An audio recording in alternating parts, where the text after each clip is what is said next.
पृथ्वीवर मल्हारराया म्हणून ओळखले जाणारे एक शक्तिशाली रूप होते. देवदानवांची सततची लढाई सुरू होती आणि दैत्यांचा अत्याचार वाढत चालला होता. त्यातच एक भयंकर राक्षस होता मल्ल. त्याच्या नावाचा केवळ उच्चार जरी झाला तरी लोकांच्या अंगावर काटा यायचा. त्याचा भाऊ मणी हाही तितकाच क्रूर. दोघांनी मिळून पृथ्वी, स्वर्ग आणि पाताळ या तिन्ही लोकांना त्रस्त केले होते.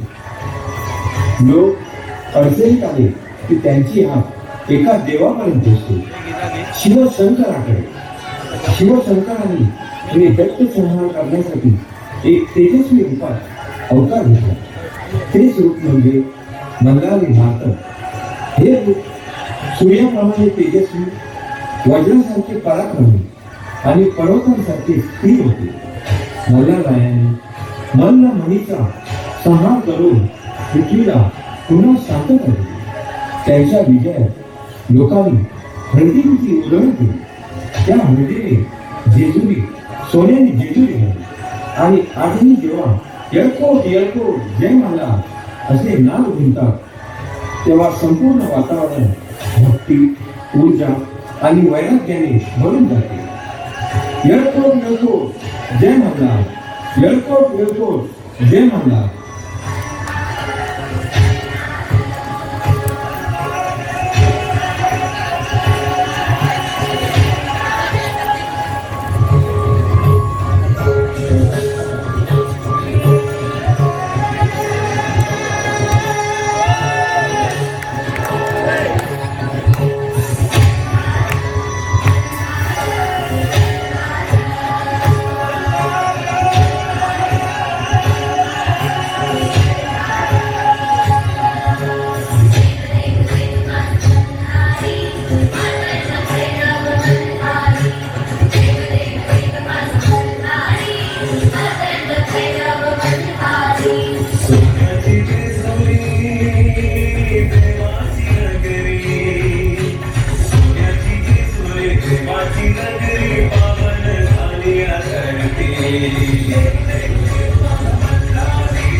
दैत्य मल्ल आणि मणी यांच्या संहारानंतर मल्हाररायांचा विवाह एका दिव्य स्त्रीसोबत व्हावा अशी देवांची इच्छा होती.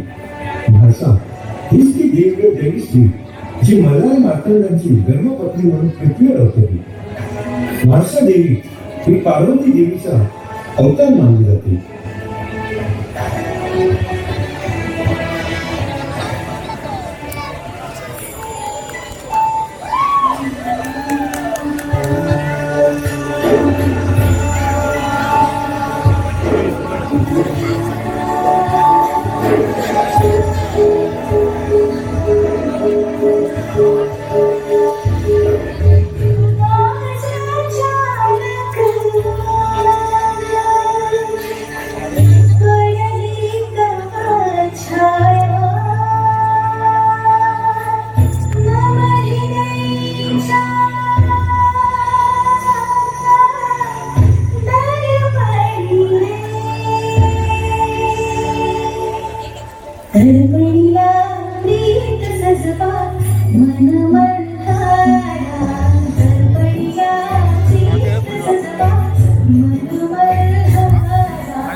अचानक म्हणाली, राया काल रात्री बाणाईकडे गेले होते. माणसाईचं मन दुखावलं. तिला असं वाटलं की राया न सांगता दुसरीकडे गेले. राग, गैरसमज, अहंकार, भावनांचं वादळ होती. माणसा रागाने होती. आणि पुढे काय झालं हे तुम्हीच बघा बरं का.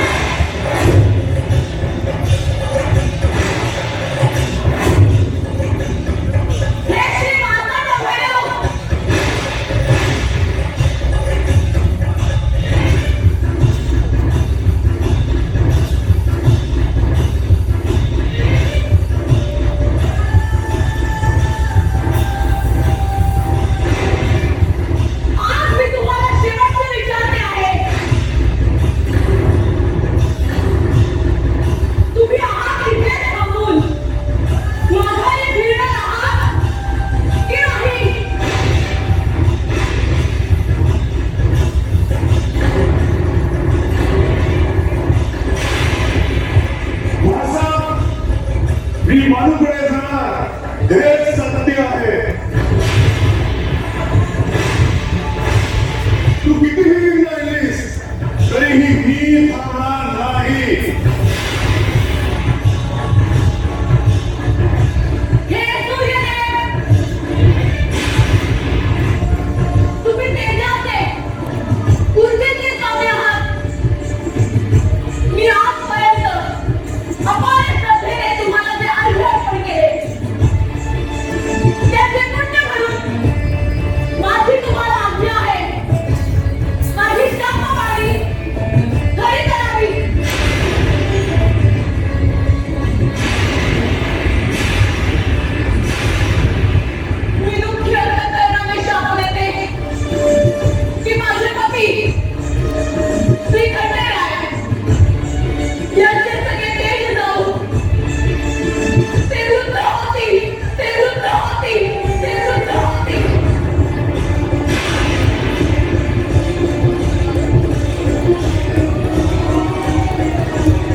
बाणाईचे सौंदर्य राजवाड्यातील शोभेचे नव्हते, तर ते निसर्गात भिजलेले, नैसर्गिक आणि निरागस होते.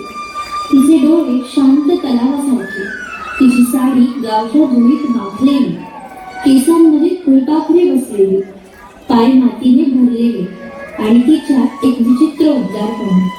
लोक तिला म्हणत, बानुबाई म्हणजे प्रेमाची मूर्तीच जणू. एकदा मल्हारराय शिकारीसाठी बाहेर पडले. तेव्हा त्यांनी पाहिली एक साधी मुलगी, जिच्या हास्यात अगदी निर्मळपणा होता. तीच ही बाणाई. तर अशा प्रकारे ते बाणाईकडे गेले.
राया जिथे दिव्यता आणि पराक्रमाचे प्रतीक होते, तिथे बाणाई ही प्रेम आणि साधेपणाची मूर्ती होती. हळूहळू दोघांमध्ये एक शांत हळूवार प्रेम होतं. राजेश देव आणि साधी धनगर यांच्यात पण मनापासून जुळलेलं प्रेम होतं. मल्हारींच्या मनात बालांनी एक वेगळंच स्थान केलं, जिथे ना वर्ग होतो ना गर्व, फक्त प्रेम, समजूतदारपणा आणि मनाच्या उदारपणाचा सहवास. त्यांचा विवाह तसा साधा ग्रामीण वातावरणात झाला. मंडळी, चला तर मग त्याच विवाहाला.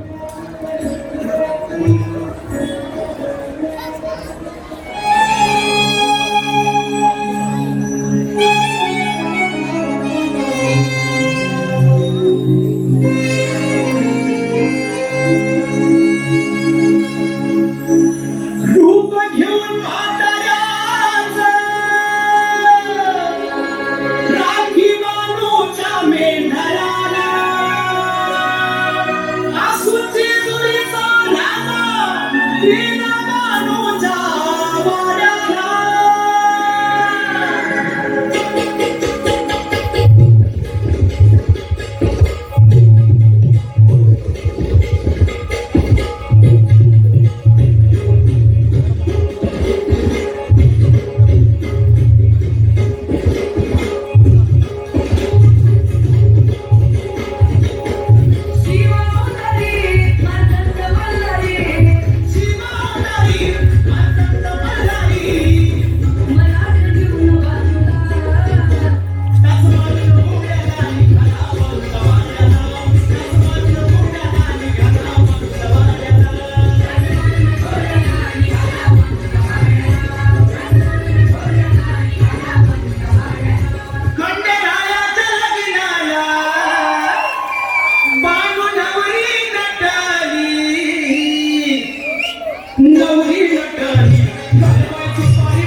अंगात जमल्या होत्या बरं का.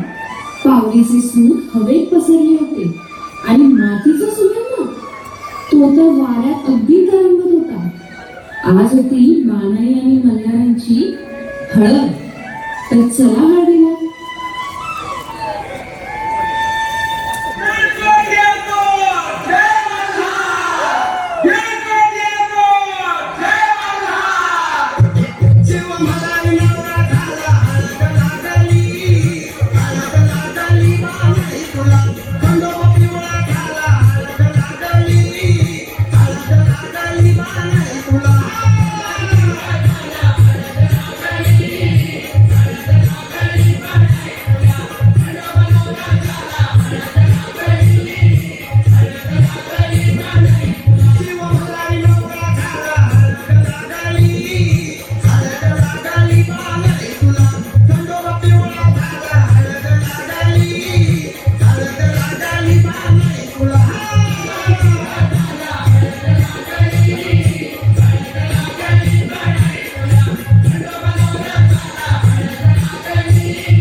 मंडळी, अशा रीतीने हळदीचा सोहळा अगदी हाताहातात पार पडला.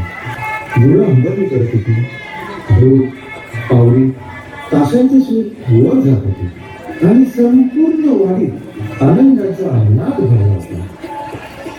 हळदीचा सोहळा बाणाईच्या साधेपणा आणि मल्हारीच्या दिव्यतेत सुंदरपणे विसरला. आणि आता लगभग सुरू झाली ती विवाहाची. तर चला मग मंडळी, जाऊया आपण बाणाई आणि खंडेरायांच्या लग्नाला.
बाळू, आता तरी तुझी काही हरकत नाही ना आमच्यासोबत जेजुरीला येण्यास?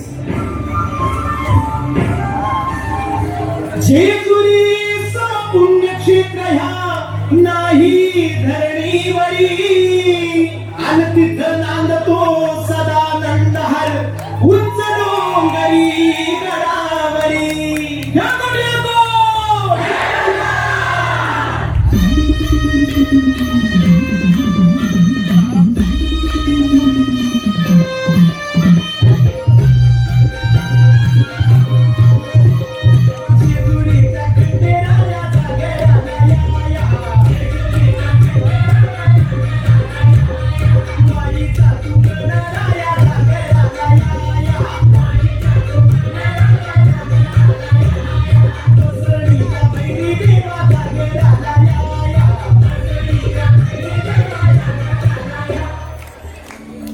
आणि अशा प्रकारे देवखंडोबा आणि बाणाईची म्हणत जेजुरीच्या दिशेने घोड्याच्या गाड्याने निघाली.